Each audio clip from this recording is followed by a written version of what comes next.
Dorival junior লাইমলাইটে এসেছিল মূলত দুটি কারণে। প্রথমত, নেইমারকে ডিসিপ্লিনারি কারণে সাসপেন্ড করতে।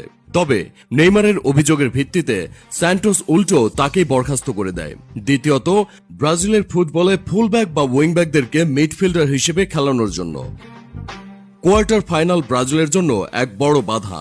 অনেক কোচ এসেছেন আবার চলেও গেছেন, কিন্তু এই কোয়ার্টার ফাইনাল সমস্যার সমাধান করতে পারেননি কেউই।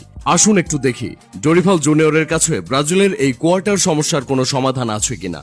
দরিভাল জুনিয়র বর্তমানে প্রায় প্রত্যেক ফুটবল অনুরাগীর মনে একটাই প্রশ্ন, ফুটবলের সবচেয়ে সফল দলটি তাদের নতুন কোচের আন্ডারে কেমন করবে?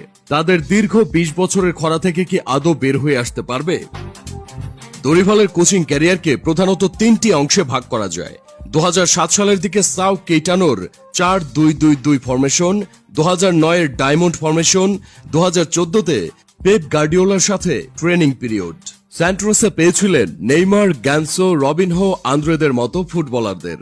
4-2-3-1 ফরমেশনে দ্রুতগতির ভার্টিক্যাল ফুটবল খেলাতেন। মারাত্মক অফেন্সিভ